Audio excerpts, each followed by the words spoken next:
orang preman agak suka malak orang gitu. Tapi nak sholat tenang. Tapi ya malak.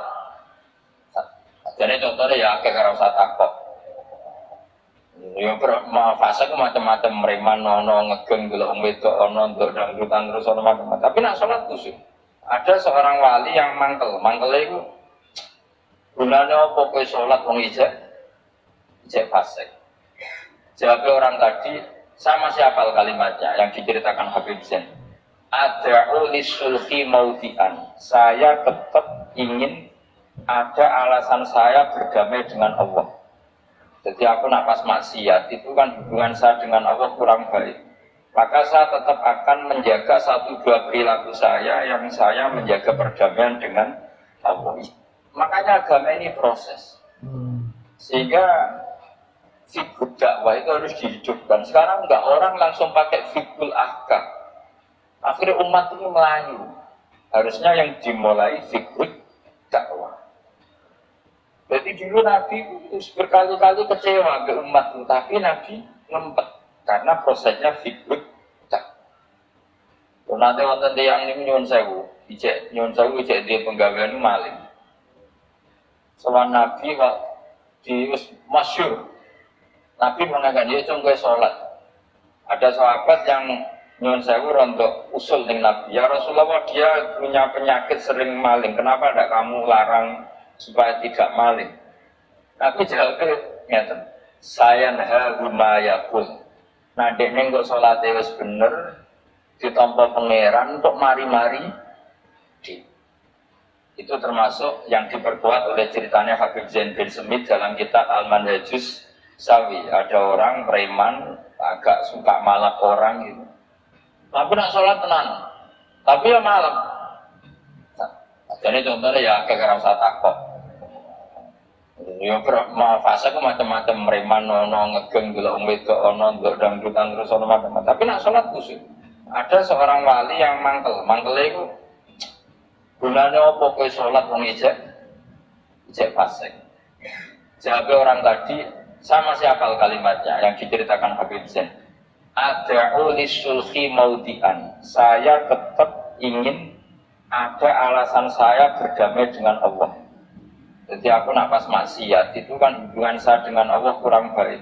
Maka saya tetap akan menjaga satu dua perilaku saya yang saya menjaga perdamaian dengan Allah. Istilahnya dalam bahasa Arab ad'u lisulhi maudian. Saya tetap punya sisi musyalahat berdamai dengan Allah. Sehingga suatu saat mungkin Allah sang pas itu sholatnya dia makbulah, kemudian dia jadi wali. Makanya kita nggak pernah tahu Allah ridho pas kita apa, juga nggak pernah tahu Allah benci pas kita apa. Sehingga raiso sampean muni apa gunane kaji nek ijek lakone ngono, apa gunane ngaji menuju talibin ini ora ngono. Saya pas sampean ngaji pas ra paham terus ridho mek kodok-kodok. Wah diridani pangeran, wong kondang tenan, wong ra paham kok ridho mek kodok. Sing paham ujug, wong goblok kabeh sing bener aku kok. Nyara lah Quran. Jadi kita tidak pernah tahu Allah itu meletakkan ridhonya di mana, meletakkan sustunya di mana. Wonten orang Hawariyin dalam cerita Ihya. Orang Hawariyin itu orang-orang hebat, wali-walinya Allah, pengikut Nabi Isa. Ono preman lewat. Si preman ini spontan melihat orang-orang soleh itu tertarik, langsung ikut gabung. Saya ulang lagi, langsung ikut. Si wali di antara Hawari ini ada yang risih. Aku terkenal wali kok jejer preman, risih. Maka si wali tadi mempercepat jalannya karena risih jejer nama preman. Sing preman dari awal memperlambat jalannya karena dia bilang misli saya seperti saya nggak layak berjejer dengan orang soleh. Intinya si preman menjaga kesopanan, si wali memelihara keangkuhan. Jadi si preman dari awal dia nggak sudah merendahkan jalannya karena nggak ingin sejajar. Si walinya tambah banter karena ingin nggak jejer.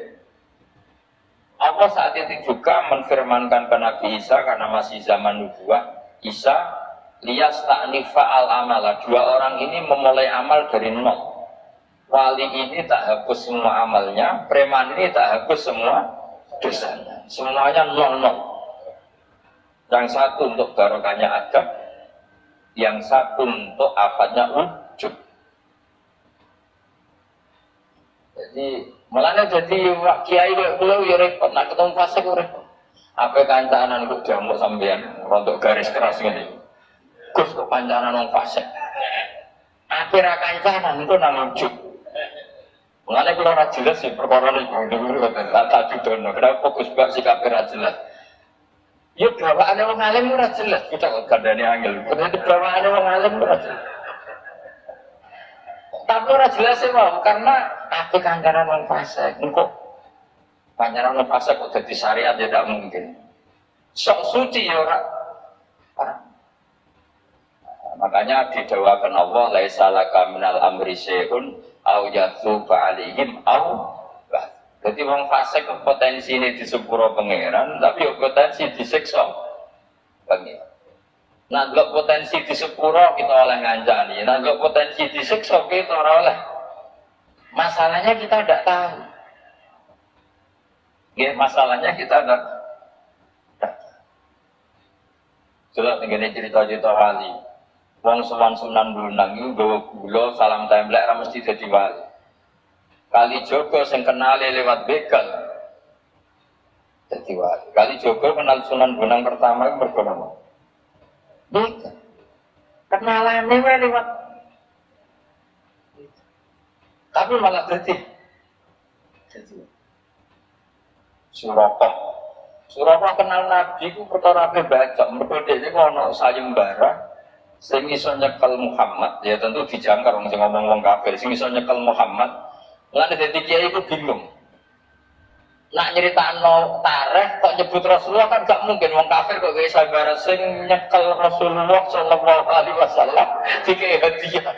Ya mosok wong kafir kok sayembarane muni sing nyekel Rasulullah sallallahu alaihi wasallam tak kei hadiah. Sing baca Muhammad Rasulullah sallallahu alaihi wasallam tak kira dia kan betul mungkin wong kafir kok muni ngono.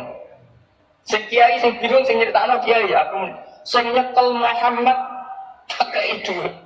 Muni Muhammad kan kadung lah kulino. Terus sampean dadi kiai milih ndi? Nyritakno wong arep kafir. Milih. Mulane kula kadang kiai ora di pilihan bahasa. Lali Imam Suyuti sopan-sopane wong, tapi namun ikra ya Muhammad. Mergo satu-satunya kesempatan jangkar Kanjeng Nabi kan sing dawuh Allah ikra. Lah mesti ikra ya Muhammad. Mergo Allah sing dawuh ning Kanjeng. Tapi nek kita ning Kanjeng Nabi kan gak mungkin muni ya Muhammad. Sekamane ana sayembara, sapa sing iso nyekel Muhammad akeh umur 100. Suraka tertarik ikut. Tapi barokah itu, barokah kesalahan itu malah roh mukjizat Rasulullah sallallahu alaihi wasallam. Ketika aku baca kenapa? Sampai bentuk. Itu awalnya salah niatnya salah, tapi pangeran ngerasa rontok hidayah.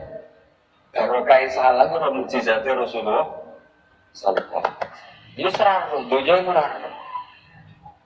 Karena orang soleh salabah amin jamaah sampai darani hamamatul. Tapi ceritanya seperti itu akhirnya semalanya dungo ya mubalibal qulub sabit qalbi ala dini kita tidak pernah tahu. Ya sudah seperti itu. Paham ya? Tapi ya kita tentu mengikuti syariat wa kullun biyasarun lima khuliqal. Mohon terus nol. Tentu al-asah ad-dhamm. Terus sing donga sing diwaca teng tasyahud ge kala waca bismillahirrahmanirrahim.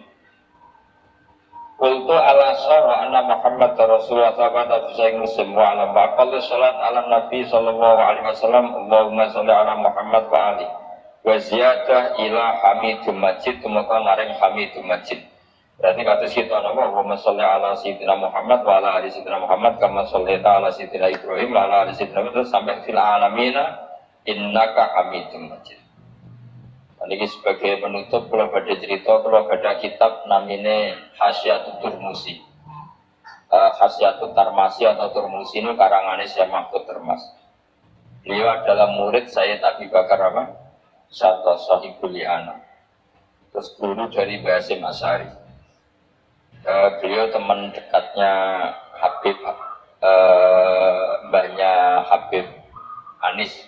Jadi Anis bin Alwi bin Ali, jadi temannya Sohibu Simbudur. Itu beliau cerita tahiyat itu adalah perwujudan dari dialognya Allah kalian Kanjeng Nabi. Terus ketika Kanjeng Nabi duki Sidratil Muntaha, ya, ketika duki apa? Sidratil Muntaha, Nabi Mas nama at-tahiyatul mubarakatus sholawatut thayyibatul lillah. Mun Nabi mandek. Terus dijawab kalian Allah, assalamu alaika ayyuhan nabiyyu wa rahmatullahi wa barakatuh. Allah mandek. Terus Kanjeng Nabi niku boten kepengin saking senenge teng umate bahwa kebahagiaan itu hanya untuk beliau. Saking sayangnya teng umate, terus ditambahi assalamu alaina wa ala ibadillahi sholihin. Jadi itu barokah syafaat Rasulullah Sallallahu Alaihi Wasallam. Jadi sakjane saking Allah namung assalamu alaika ayyuhan nabi, hanya untuk Kanjeng Nabi. Tapi Kanjeng Nabi carane nego.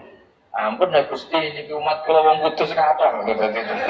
Kira-kira ngono. Dadi ya pangeran ya tidak ampun nek Gusti niki tambahi assalamu alaina wa ala ibadillahi sholihin. Iku sami kalian walasofa yu'ti karabbuka fatarda. Muhammad, kamu akan saya kasih nikmat kemudian kamu puas. Jawabannya Kanjeng Nabi napa? Fa walla arda wa wahidun min ummati finnar. Kalau badhe jenengan puas no Gusti, saya tidak akan puas selagi satu umatku min ahlil ijabah, min ahli tauhid masih di neraka. Karena kata sekolah yo bingung, wong fasik yo bingung. Apa gedeng umat Nabi, orang gedeng umat sing umat, orang tahu waras. Lu bingung kan? Ngadep wong fase itu, gedeng biaya itu umat Kanjeng Nabi. Orang gedeng sing merusak tatanan wong itu, sampean milih gedeng mau milih semua. Nah sampean jelas karena kasih ngakar. Si bingung terus, wong soleh itu bingung. Lu anak wong soleh kan penak kan, karena wong fasik santai wae, macam bagian dari itu. Bingung so. Ulama ora bingung ya rapat ulama. Mungkin jika sampai misalnya ngadepi wong fasik, bingung. Ora mbok bina, mbok disalahno pangeran. Mbok bina kadang yo kaku wae teke sira. Tapi yang penting dari itu kita tahu bahwa hubungan wong fasik mbek wong saleh atau wong saleh mbek wong fasik, sing jelas dalam adat Rasulullah itu tidak hubungan kebencian. Itu yang sampean harus catat, tidak hubungan kebencian. Nabi sering dengar Allahumma hdi qaumi fa innahum la ya'lamun. Bahkan Nabi nanti ngetikan syafaati li ahlil kabair min ummati. Wassalamualaikum warahmatullahi wabarakatuh.